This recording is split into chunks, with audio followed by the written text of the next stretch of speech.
Hey guys, welcome back to the show. Today we got a special guest, the lovely Annie Paul, hailing from AP Bakery up in Michigan. Maybe you've seen her, maybe you haven't, on the Magnolia Bake Off where she won. She smoked that sucker, making a delightful berry tart, was it? Or a bar? A little berry bar. Today we're going to be making one of her recipes, a little sourdough focaccia, using some of my starter, and we'll see how that goes. Before we get going, I do have a little weird thing I do. I got a little ingredient shrine where we pay some respect. Sometimes I light candles, sometimes I don't, and I have some new additions to the shrine. Check this out. I feel like you like cool stuff. Look at this. Fossilized clam. Beautiful. Yeah.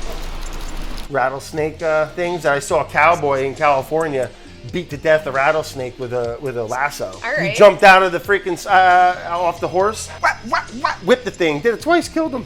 But all kinds of little cool stuff. A lovely viewer down in I'm guessing Florida or Louisiana sent me a little gator head. That's sweet. It's something. Just a nice little bread flour. 860 grams bread flour, and then we got 80 grams of whole wheat flour. Yes. It gives it a little something, gives it some more flavor. I like the look of it too. Okay, a little speckle, but not too much. I like that it's just a little bit. A little whisper of bran. 18 grams fine sea salt. Beautiful. I like the fine because it just dissolves and gets into the bread a bit quicker than like Morton's. That stuff's like fucking rock salt. Yes, yeah, you're gonna be crunchy. What are we talking about? 25 grams of medicinal grade extra virgin olive oil. This is just my sourdough starter I've been using for years. And I brought a couple wild cards to the party just in case people go sticking little things in there, little tomatoes. I got some cherry tomatoes from the garden, a couple little bigger tomatoes, and then just some herb options. Some medicinal grade garlic from the garden. You think about that, I'll think about that. Simmer on that. If we get a little inspired, they're there hanging out with Jared, the Lord of Death,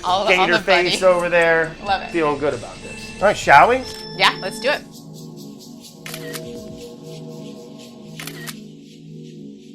So a great way to test your starter is if it floats, then it's active, it's bubbly, it's ready to go. We want just bubbles. We want it to double in size, and you see those bubbles popping. That's a really good sign. Good to bake then. Yeah, let's mix. 125 grams of the starter. I'll do that. Okay. You have to add your flour first, your water first. Does it matter? So I don't think it matters. Let's do water first, and then flour on top. Whole wheat right in there. Yes. Olive oil right in there. Yeah. Just add it right in there. Yeah. And 125 grams of our starter. Yeah.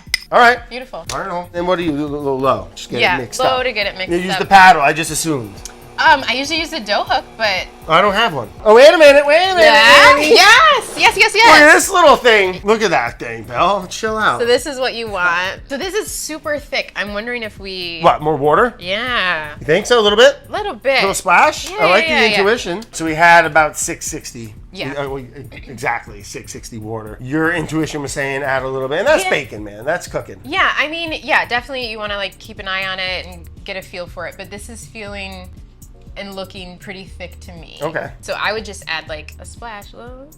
Yeah. I'm going to go ahead and say about 45 grams. Beautiful. Maybe even less. Beautiful. Probably less. And that'll help the mixing too. We're just working the gluten. So then how long would you let this go? Is that like a medium speed? A solid 10 minutes. At this speed? Mm-hmm. Yes, Captain. 10 minutes. In a few minutes we can take a peek at it and maybe we can like scoop and make sure that everything in the very bottom is getting incorporated. And when do we add the salt, Annie?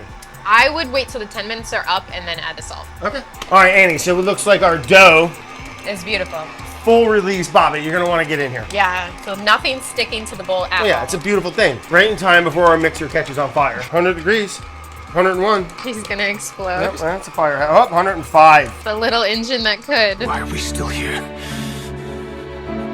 Just to suffer? I'm going to turn it off. Oh, wait, salt. Yes. Add it right now. Yep. But look at that. That looks so good. Look, you can see like the ribbons, those like... Right. And like that stretch. You like that? Yeah, I think this looks beautiful. Add the salt and we'll mix it for just until it's mixed. All right, this is 18 grams of fine sea salt. Seems like a lot every time I put it in. I know, it feels like a lot, but... You're like, oh my God, I'm going to fuck this up. But it's not. But it's not. I don't care what the Italians say. Put some salt in your bread. You ever been to Tuscany?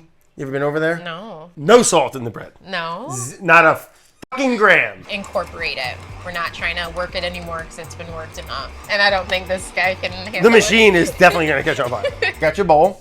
We should throw some oil down. Yep. And that's just like, Classic operating procedure here. yeah. Just get it a nice little, so you have it so it doesn't stick as much. Right. Just for ease. And because it's it's focaccia, olive oil focaccia, I mean, it's kind of, Yeah. what are we talking about? Goes hand in hand. And I like when I bake, right, I mean, correct me if I'm wrong, but getting a vessel that you want this thing to double in size. So where there's volume to where it hits the lid, or if you can use a square, like a Cambro or a circle, just make a little mark on it to where you want to double it in size. This works great. Flip it. So just a little flip. But now let's get our bulk fermentation going. Like any ferment, you know, if you're up there in freaking Norway or something and it's freezing and it's 40 degrees in your kitchen, things are gonna be very slow, all right? And it's really warm, things go fast, right? All ferments. 2-3 hours, if it's nice, if it's happy, if it's cool, like my place gets at night, sometimes I'll even put this thing overnight. As long as it doubles, you don't wanna skip that, very crucial. Yes. Let's let this one ferment. Hours later, we have doubled in size. Yes. Our bulk ferment, I think it looks great. Yeah, I mean, it's bubbly. It was looking great. And it's all more importantly, it's trapped in there, right? I mean, that's what that volume rising is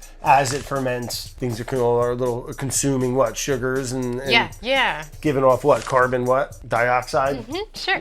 Well, monoxide kills you, right? Giving off the gases. And I think we're good, man. So what next? I mean, I was reading in the recipe, just your classic half sheet tray, oiled up nice. Yeah, but just really well oiled on the sides. Is that enough? I think that's great. Okay. This just scares the shit out of me. No, look at that. Look at that. Oh my God, we're just gonna place it down? Yeah. On itself? Yeah. What? Yeah. All right, great. So then what's the next step here? Okay, so I like to let it sit a couple minutes because I feel like if we're trying to fuss with it too much, it's just gonna keep retracting. So this is almost bake ready then? No. Okay, all right, talk to me. We want it to double in size. So Again. we want, Okay, so we still have to proof it. Yeah, I like to try to get it as stretched out before. Okay. At this stage, if we're got things to do or we want this for tomorrow, we could refrigerate it. And cover it, put it in the fridge. Also with that, I find with sourdough, you get a little bit better of a flavor. Yeah, that'll enhance the flavor for sure. And then it'll slow ferment in the fridge, pull it out and leave it at room temp for an hour or so to finish the rise. And okay. If you didn't want to put it in the fridge, you would just leave this just covered, room temp, let it double, and then from there it's bake time. Yeah. All right. Well, I'll get a little plastic on this, and we'll pop it in the fridge. Grab our old Swaparino right there. Okay. And we'll do a little side by, all right? Because this just came out of our bulk ferment, which fermented for hours here until it doubled in size. Well oiled, and we let it sit for a couple more hours, where things ferment a little slow here on the Leone farm. About double in size, I'd say, in volume. Yeah. Feel good about that? I feel great. I mean, look at all those bubbles. We got our brine, and this is just a little sea salt. Same little sea salt that we used in the dough, just dissolved in some water. Tastes slightly above salty ocean. I'm guessing 4.5% salt. What do you think? Yep, that's what do you mean, I yes? was gonna guess. You can't have the same guess. I feel like more. 5. You say 5. I said 4.5. 3.9. 4! 4. Pull it out. Olive oil? Yeah, olive oiled up. All right, you just say stop. Whatever. Talk to me. Sure. Ooh, I like that. I'm You're very gentle. Gentle dippler. We dimple the dough, otherwise it would just be a mound. And that's what I love so much about focaccia, right? Is that texture on top, that those nooks and crannies that the salt and the oil stick into. That looks phenomenal. I like the look of that. This feels amazing. And then watch, I'm gonna fall behind you. Beautiful. With Yeah. the salt. I know that looked like a lot, No, but it wasn't. The first time I saw it happen with Samin years ago, I was like, what are you doing? Just pour it. Just pour it. Yes.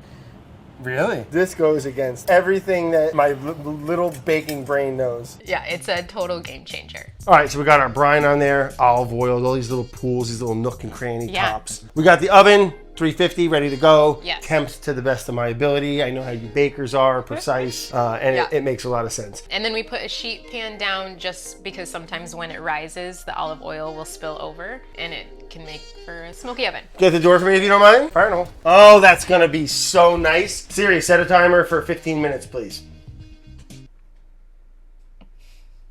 She usually says something back, but we're not talking much right now.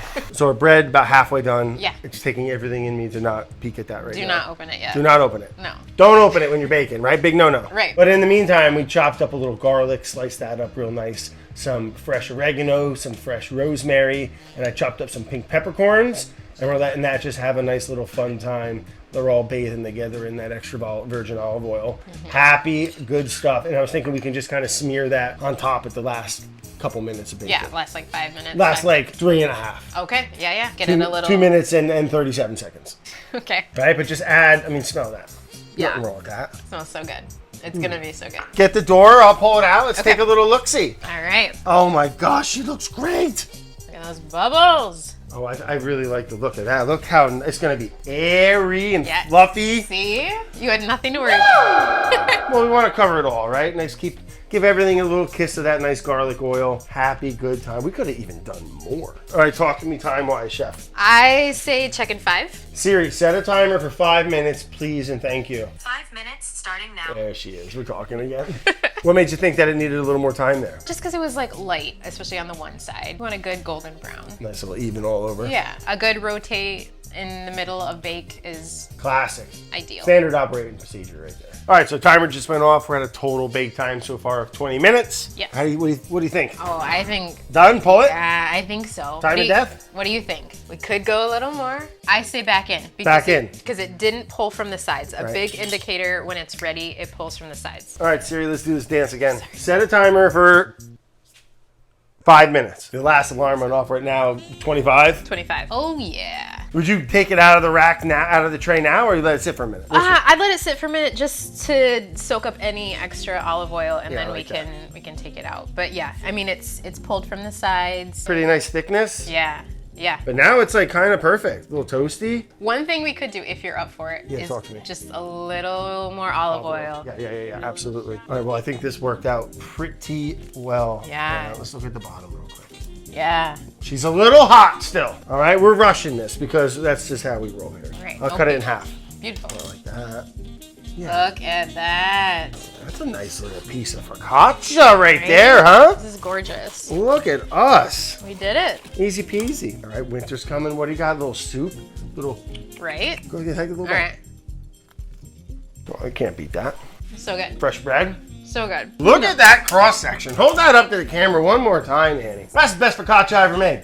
I'm gonna go ahead and say it right on the record. I've effed up a lot of focaccia, but boy, not this one. Not today. Not today, Freddie. How about this? I'm gonna make you a little bite too, Annie, all right, before we say goodbye to everybody. Oh my gosh. And the salt on top. All right, we'll give you a little bit of that, and we'll hit you with a little torn piece of basil.